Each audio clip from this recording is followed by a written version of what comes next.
আমাৰ গাঁৱৰ পুৰণিকলীয়া পূৰ্ণ হোৱাৰ এটি মুহূৰ্ত ইয়াত সাঁচি থলোঁ। এই উৎসৱটো হ'ল ভকতসকলে ৰাইজৰ হকে কৰা স্তুতি, তেওঁলোকক মাতি শুশ্ৰূষা কৰি এই স্তুতিটো কৰা হয় আৰু সকলোৱে এনেকৈ ভাগৱত সিদিনা ঘৰে ঘৰে ঘূৰোৱা হয় আৰু এনেকৈ ৰৈ থাকে ভাগৱত গোসাঁই আহিব বুলি। আৰু এইটো হ'ল গোসাঁই অহা দৃশ্য, অৰ্থাৎ মন্দিৰৰ যিখন ভাগৱত আছে আমাৰ বিশ্বাসৰ পূৰ্ণ কৃষ্ণক সেৱা কৰিলে আমি সকলো পাওঁ, বিশ্বাস আৰু গতিকে বিশ্বাসটো আৰু মই কৰোঁ, বেলেগতো নাজানো। গতিকে এইটো মানে এনেকৈ ঘৰে ঘৰে অনা হয়। সিদিনা এটা সেৱা লয় সকলোৱে।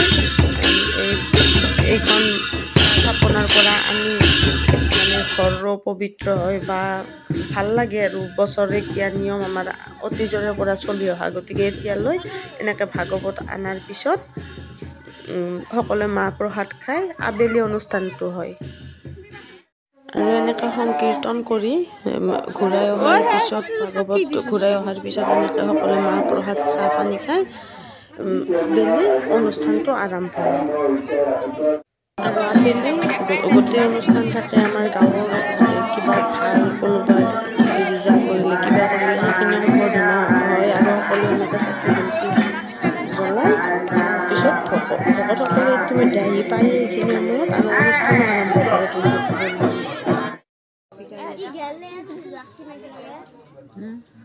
খোৱা দোৱা হৈছে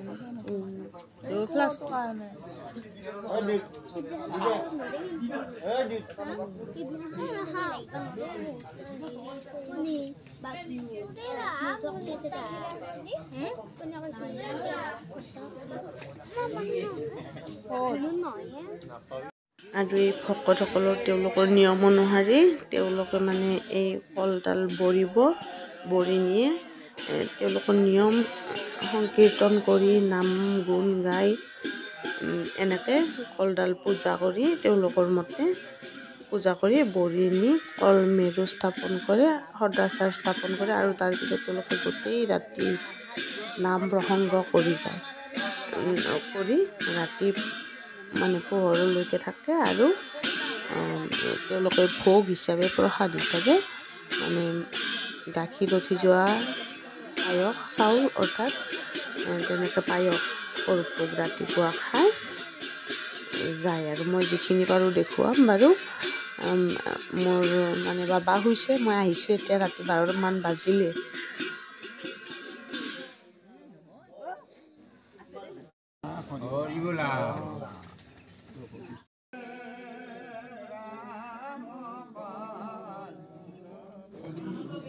কোনে হৈ আছিলা মোৰ বন্ধু, কলৰ হি পাগতা মোৰ বন্ধু, কোনে হৈ আছিলা মানৱ বন্ধু দেৱ, কোনে হৈ আছিলা, কোনে হৈ আছিলা মোৰ বন্ধু কলৰ মুৰা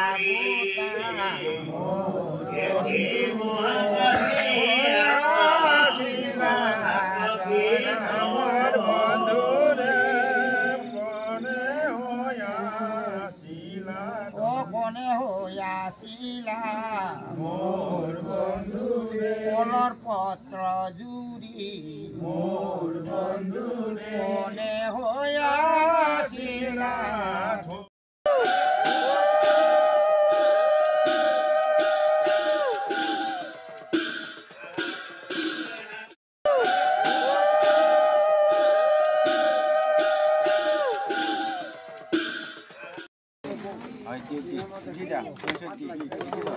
এনেকৈ ভকতসকলে কলডাল পূজা কৰি তেওঁলোকে তাত মেৰু স্থাপন কৰি মন্দিৰত গোটেই ৰাতি নাম প্ৰসংগ কৰিব।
গোটেই ৰাতিপুৱা সংগ কৰিব তেওঁলোকৰ নিয়মখিনি হোৱালৈকে ৰাতি পোহৰে হয় আৰু এনেকৈ গোটেই ৰাতি ভকত মন্ত্ৰ কৰে এনেকৈ আনন্দ উৎসৱ কৰি থাকিব আৰু আমাৰ ভক্তিসকলক যোনে পাৰে ল'ৰা ছোৱালী ডাঙৰ হৈছে তেওঁলোকৰ লগত সহযোগ কৰি থাকে।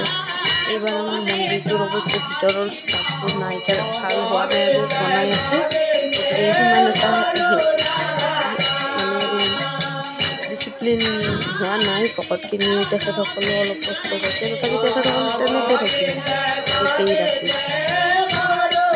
আৰু পিছদিনা আমাৰ আয়তীয়ে আমাৰ স্থানীয় গাঁৱৰ আয়তীয়ে নাম প্ৰসংগ কৰি প্ৰসাদ এটা সেৱা ল'ব। এইখিনি উৎসৱটো পুৰণি কলীয়া উৎসৱ। গতিকে মই মোৰ এই চেনেলটো সাঁচি থলোঁ।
মোটামুটি গোটেইখিনিয়ে আহি বাৰু ময়ো গৈছিলোঁ।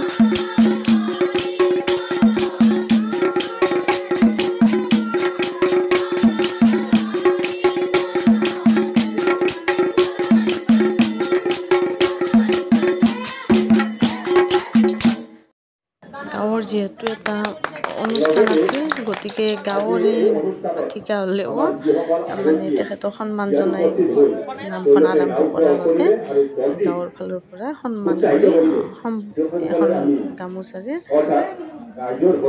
সম্বৰ্ধনা জনাইছে।